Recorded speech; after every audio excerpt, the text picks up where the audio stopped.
Good afternoon, everybody, and welcome to the New Media Lab here at Mesa Community College. Today, we are really privileged to continue our presidential series, meeting with all the presidents across the Maricopa colleges. And today, we have Dr. Kimberly Britt from Phoenix College, which I believe is our oldest college campus, right? That's correct. Yeah, cool.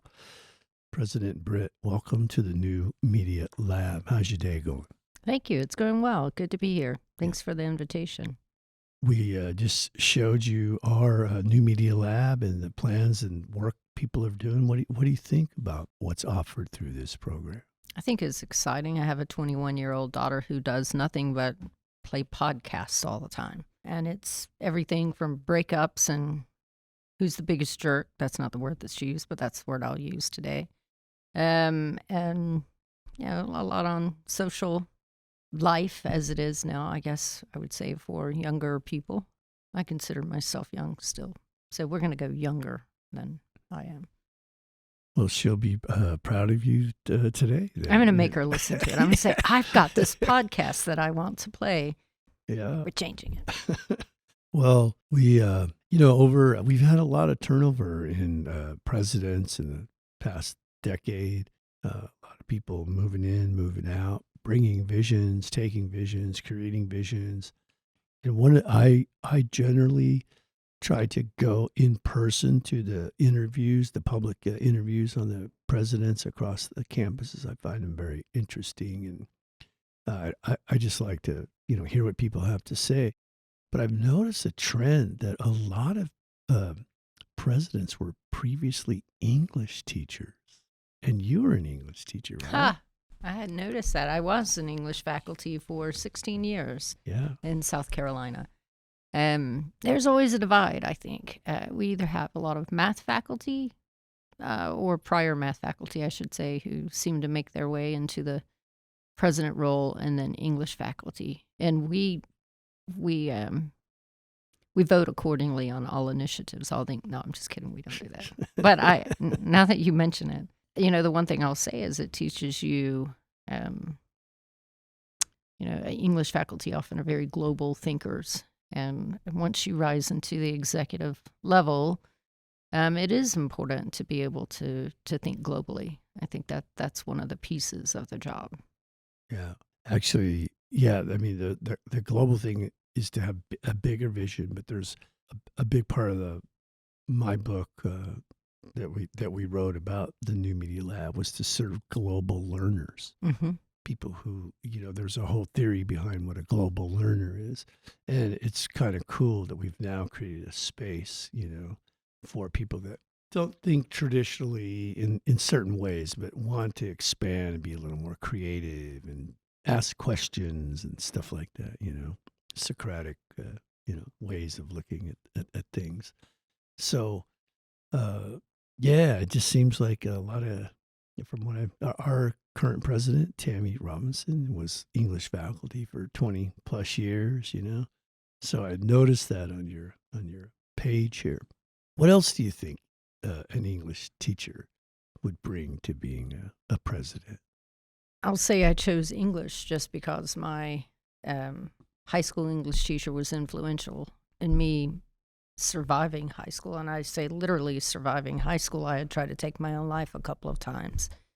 And that was the whole reason I wanted to be an English teacher, is because she changed my life.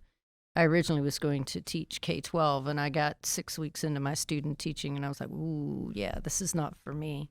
I don't know that what you major in predicts who you become as a leader, or where you go, or how high you go. I was at AAC this weekend, and I heard that chemistry and biology faculty make excellent administrators. I think the thing is balance, being able to be strategic, understand data. I'm middle brain, so I took the SAT twice, and each time you could divide my score by 2. I took the GRE before I got my master's degree in English and after, and my score went up, but you could still divide it by 2. So technically I'm middle brain. I probably lean a little bit more toward verbal than I do, math studies. But I thought statistics would be the one thing that would keep me from getting my PhD. And I had 100 in Stats 1, so I took Stats 2 and I did it again. So I have to work harder for it. And I think leadership is less about what you study and how you engage and interact with people, because I firmly believe that first we lead people, and then second we lead initiatives.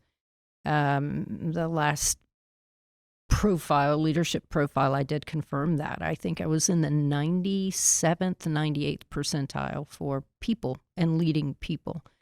And that probably has more to do with growing up in foster care and living with a diverse group of young people in a group home. And the travels were limited for me in terms of cultural development. I didn't get to leave the county I was in very much until I actually went into foster care. And I think the experiences of living with diverse group of people helped to mold who I eventually became. And we were all equal. We had all been abused.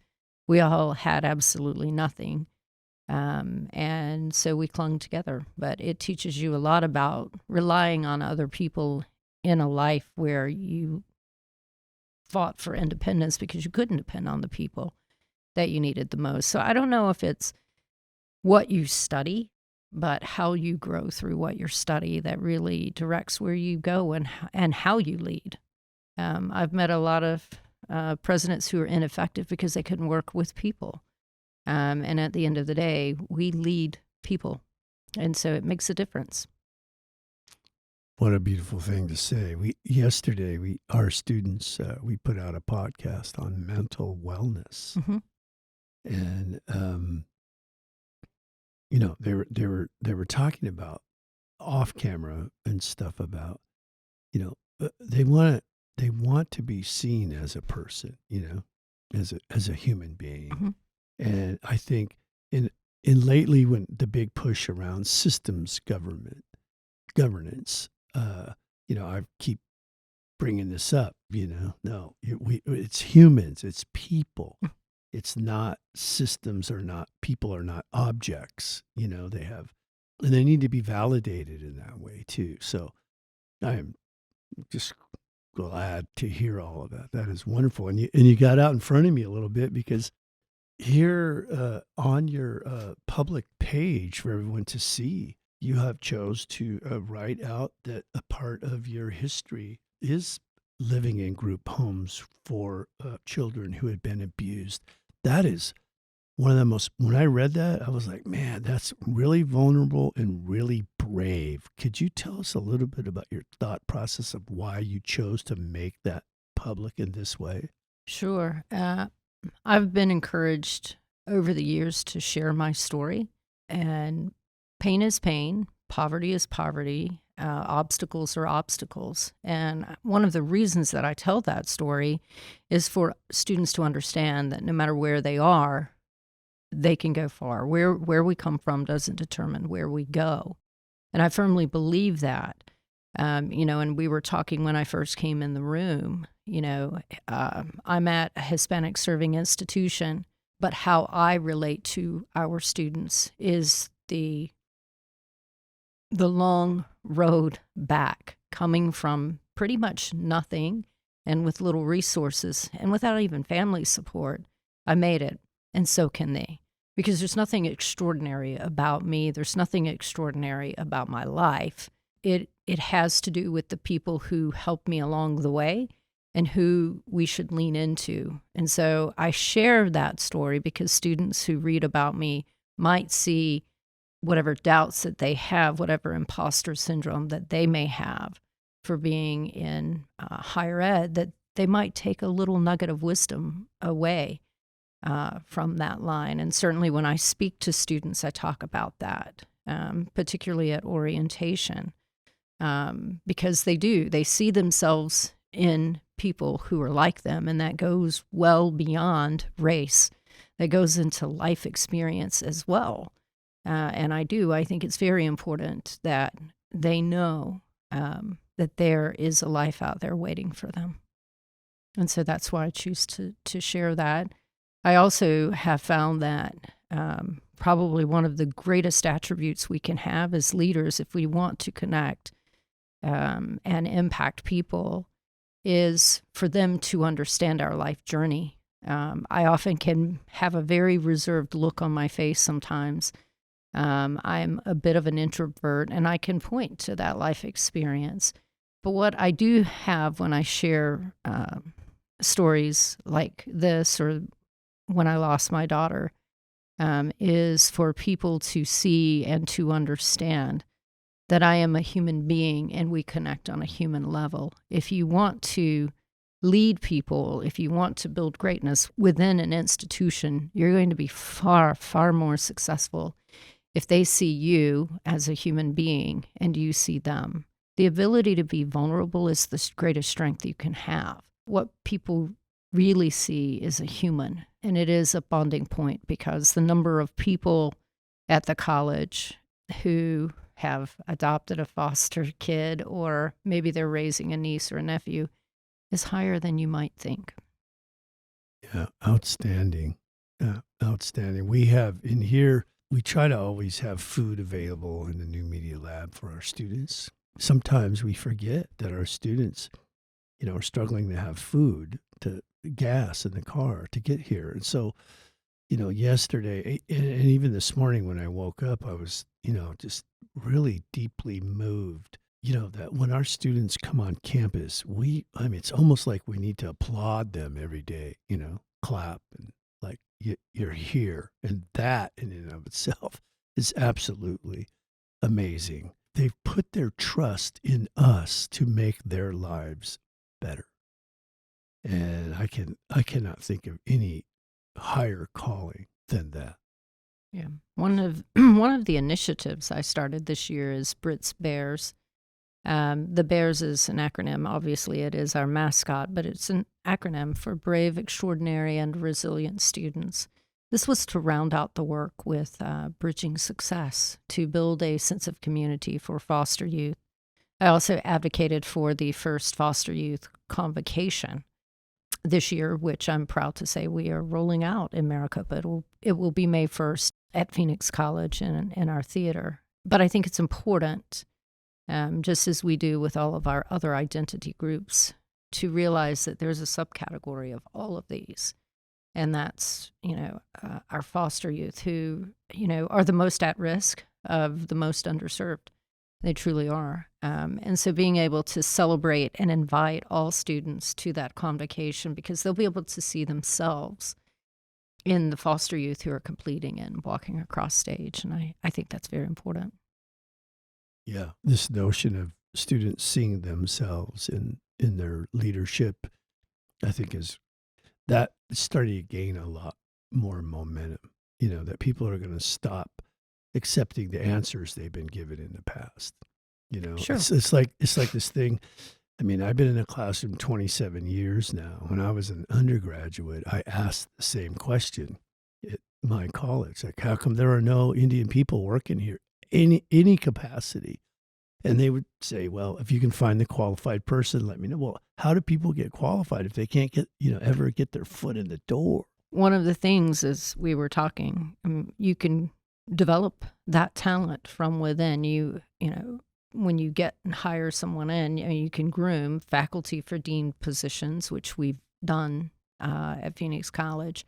Now they're ready to step into a vice president role. Right. And so if you're not having great success in recruiting talent, then your other option is to grow your talent. And if you look at our dean bench at Phoenix College, you'll see that it is 100% diverse and heavily Hispanic. And, we're really proud of that, because we are grooming the next level of vice presidents.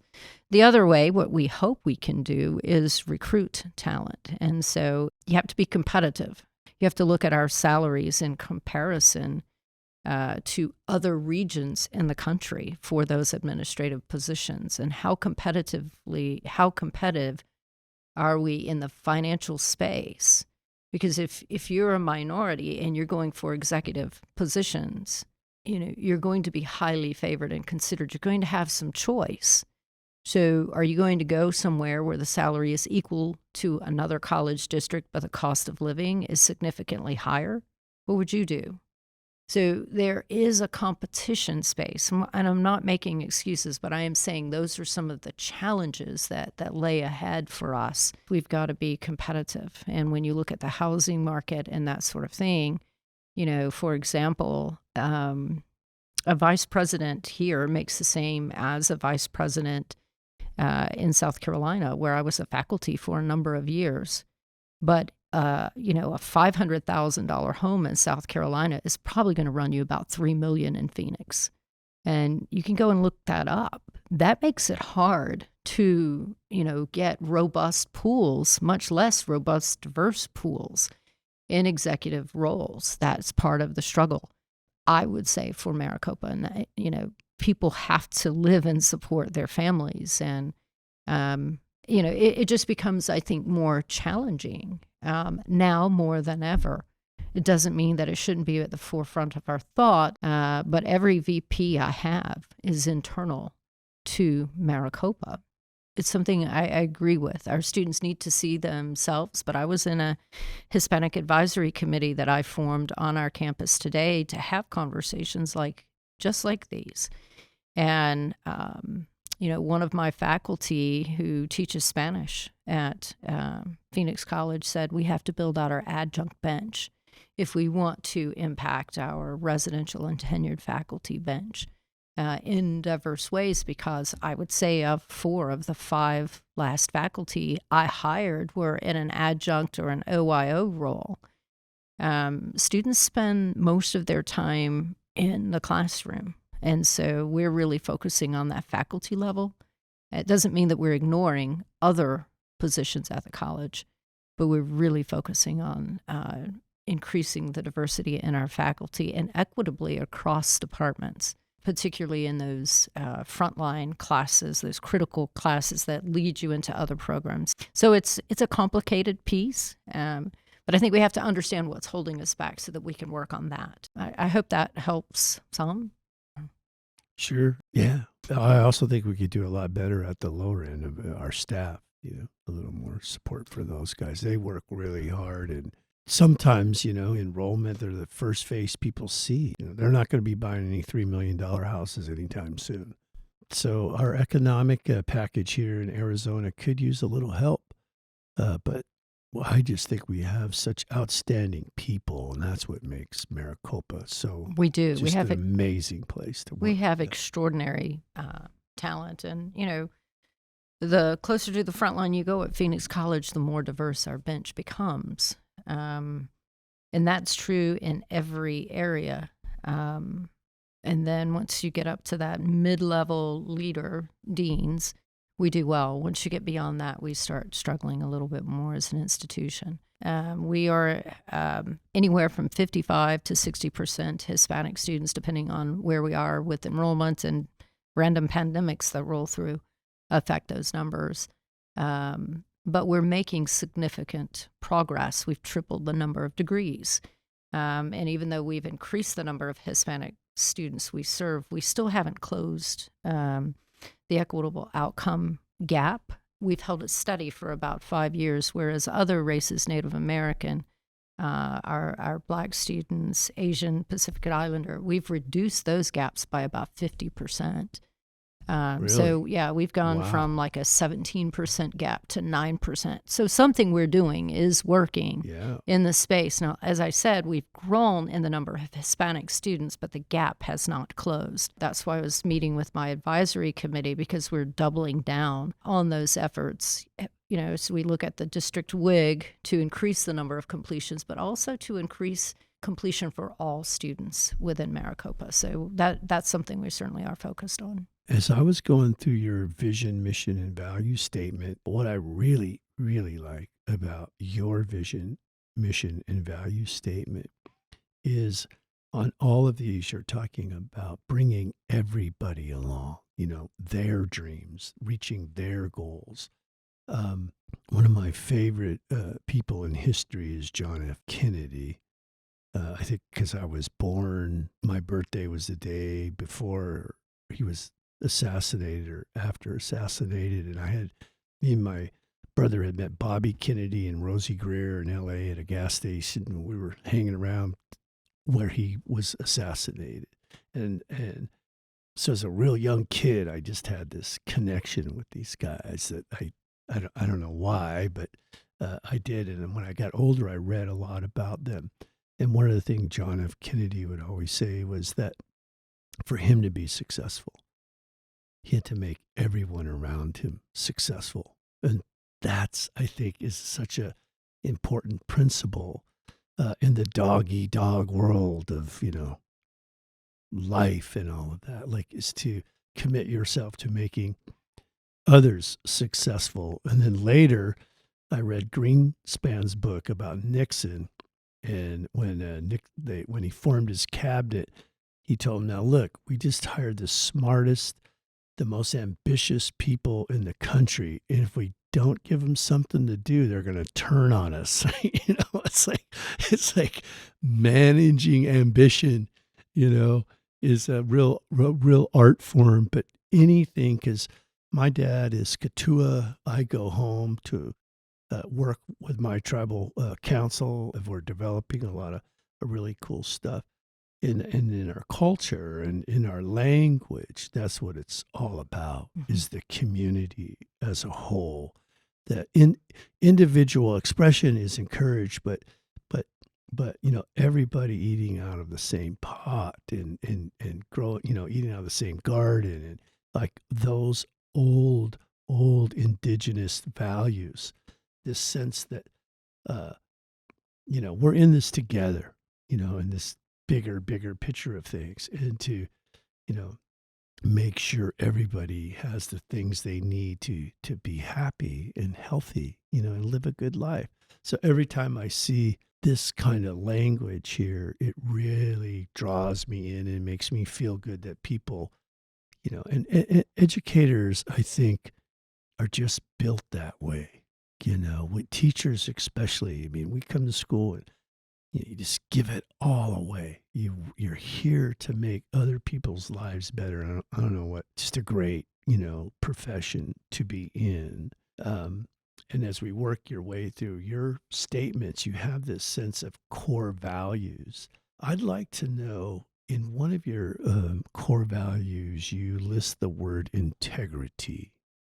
What does that mean to you, integrity in leadership? Because I hear you all have to make hard decisions all the time, Well, what does that mean, integrity in leadership? I think it's accountability. It's accountability to those that you're there to serve.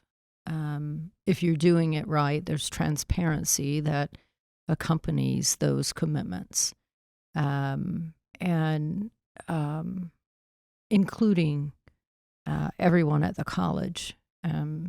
Sometimes that's the longer road, but it almost always yields the best product.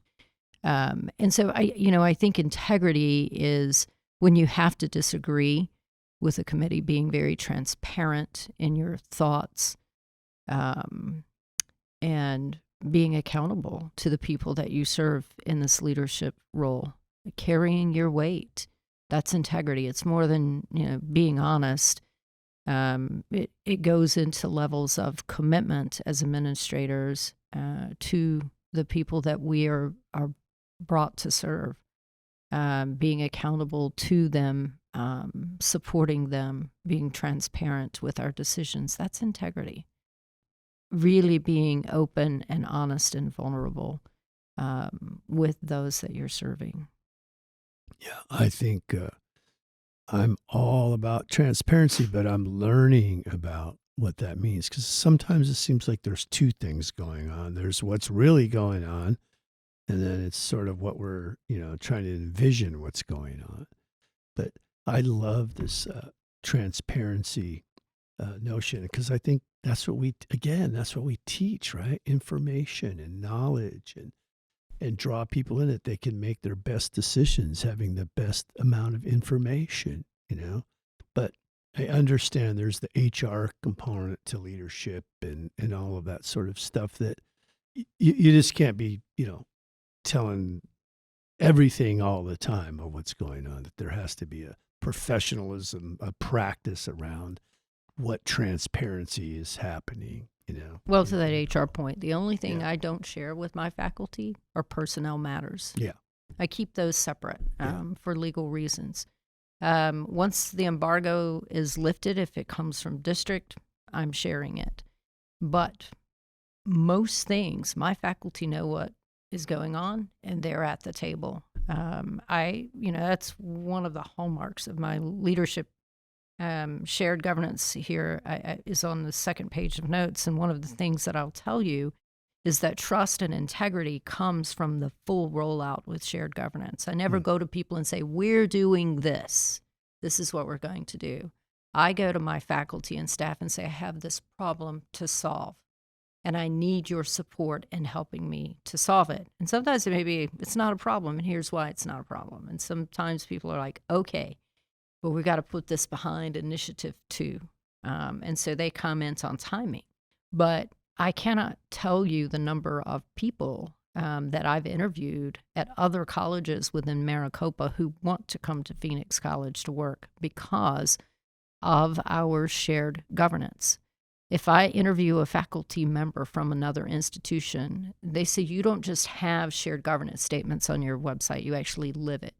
And I think that speaks to the integrity. I have a council comprised of Native American staff and faculty who advise me. I'm obviously not Native American. I'm obviously a white woman. And so including people who represent their constituent groups in meetings with me to help me guide as we work through initiatives. And I think that's important, but that's also part of shared governance. And sometimes we have formal shared governance processes, having those advisory groups so that voices are heard, even if staff may not be on the budget steering team, this particular staff. It enables me to have regular conversations with constituent groups, just as I do with students. Faculty impact student success. That the power of one faculty on the success of a student is profound. Now, I don't want to anger any advisors and student affairs professionals out there because we know that we are developing a whole student. But the single greatest predictor of whether a student makes it or not is their experience and their relationships with faculty.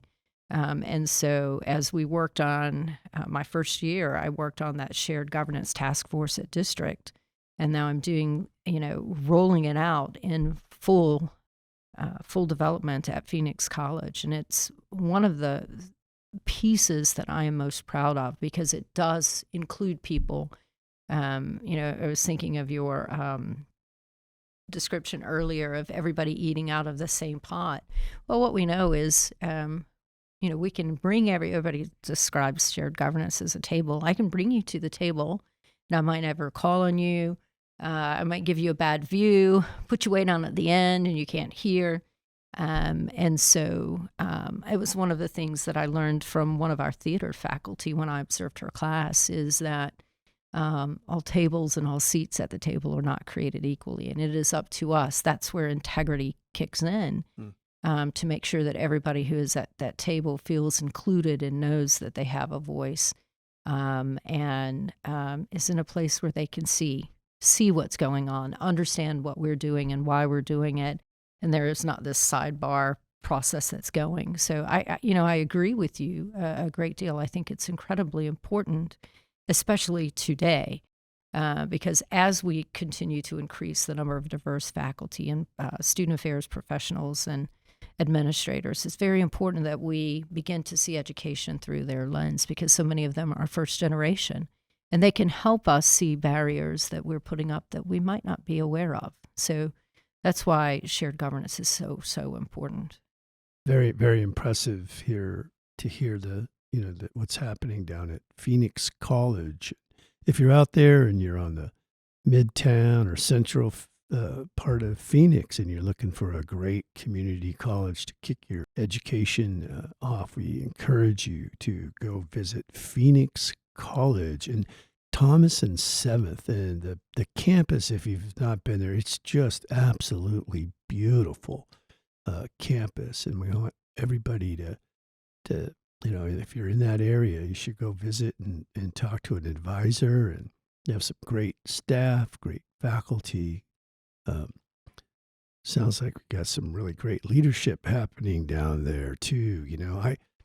Shared governance, I'm not so sure about it yet, just because I still think there's this sort of parallel thing going on a lot of times, and just because we've had so much change, people moving in and out, it's hard to get a good pace going with someone. But again, when we talk about shared governance, you go back to Iroquois Confederacy, the Great Law of Peace, where we talk about consensus governance.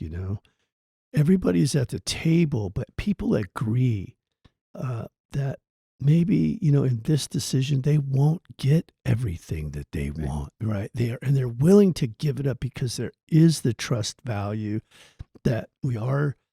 Maybe my one lens isn't, at this time and this moment, the right thing. And so you trust, okay, I'm going to give up what, needs to happen today, but because I know that my time will come, but that takes years and a lot of people working together, and it takes integrity to do consensus leadership, which leads to this last part I want to talk about that you have on your part here is we lead with courage.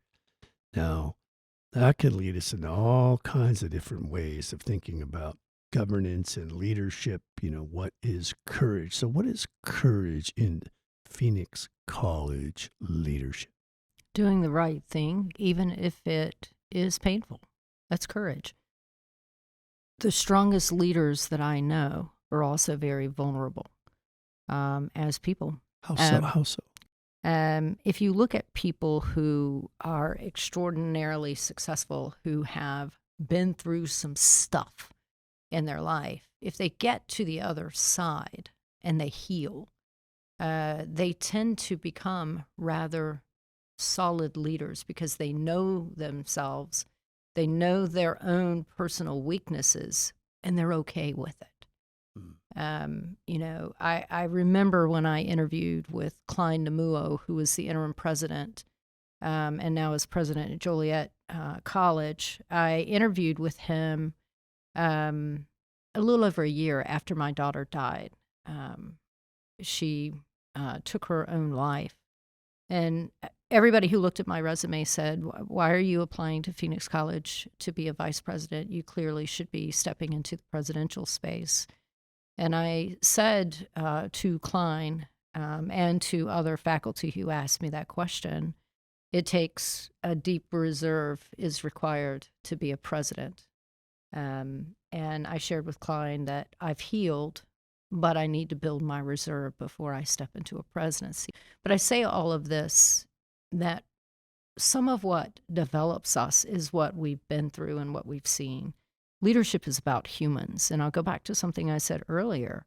Leadership is about human beings first. That doesn't mean we don't roll out and do the work of our strategic plan, all of those things. But you have to be able to take care of people first and build those relationships and build that trust. That takes courage. Because courage is admitting, I failed on this. I didn't get this quite right. Courage is saying we've got some hard work to do and being able to go into a room and disagree but still respect one another as individuals. That requires courage. There's no space for arrogance in leadership, especially in higher levels of leadership. They're there because they're probably A-types and go-getters, and I know the answers. Whereas shared governance requires courage. From a leadership standpoint, it requires compassion. When you've gone through things in life and you've healed, you do develop a compassion. That's that vulnerability piece. But it is courageous to roll that out. You asked me why I put my life experience. it never occurred to me not to, because I've healed from it, because I want people to know who I am as a human being, because then we connect on that human level. And so I really believe that courage is strength and integrity combined. Having courageous conversations around difficult topics, around areas where we need to improve, but doing that collectively and authentically as a group, that requires strong leadership and a strong human being who is confident and competent to be in the role, but not arrogant. Arrogant sometimes is the absence of courage and doesn't necessarily work at any level of the shared governance process. We have to be able to, as you say, reach consensus. And that's the model I would argue that faculty at Phoenix College would say that we have. We're not perfect, but we are definitely moving in the direction that we need to go in that space. And I think our students are going to be the benefactors of that. I really do. Yeah, I couldn't agree with you more. Yes, consensus, again, it comes down from the Iroquois Confederacy, the Great Law of Peace, where tribes would come together, nations or clans would come together once or twice a year to discuss the state of the Union. And this is where Jefferson and Franklin and all of them got the notion of democracy, American democracy. And the word caucus is the word that the elders and the tribes, like for us, we have our old villages. There's these big poles, and they're either painted white or they're painted red. And when they're painted red, it means we were at war. And people forget how hard indigenous people fought, for many, many years. You're talking the American Revolution, the Civil War, everything in between. And so people needed to communicate, and this was what was called caucus. And I really love consensus, especially when you see it working, when you can really see everyone at the table is invested in the, what's best for everybody outside here. And they don't have their individual agenda going on. It is the most beautiful thing ever. But you need a healthy society for that. You need healthy people. You need there's a great book I would recommend. I like to be reading 3 books always. And my current book I just started is Braiding Sweetgrass. You should check it out. It talks all about that sort of stuff. Thank you for coming and joining the New Media Lab podcast presidential series. Eddie Webb, and we are here with President Britt from Phoenix College. It has been a pleasure to talk with you. We like to give our guests the one final word. What would you like to say to our listeners? I would say to anyone, whether they've earned their degree or they want to get another degree or they want to take a step in their career, that you can be anything that you want. I always tell people that the trick to getting there is to chase your purpose, never chase positions. That's critical because positions will come as you are acting authentically on your passions. And so whether you're a student thinking of coming to Phoenix College, whether you're a mom who wants to go back and get a master's degree or a bachelor's degree, and you have children to keep up with, chase your purpose and your passions first. The rest will come if you stay committed to that. Great words of wisdom, young folks. Osta, hawa hawa. In my dad's language, they always say, Dona dogaha'i, which means, I'll see you again, and take care of each other out there. We are all we have. Thank you.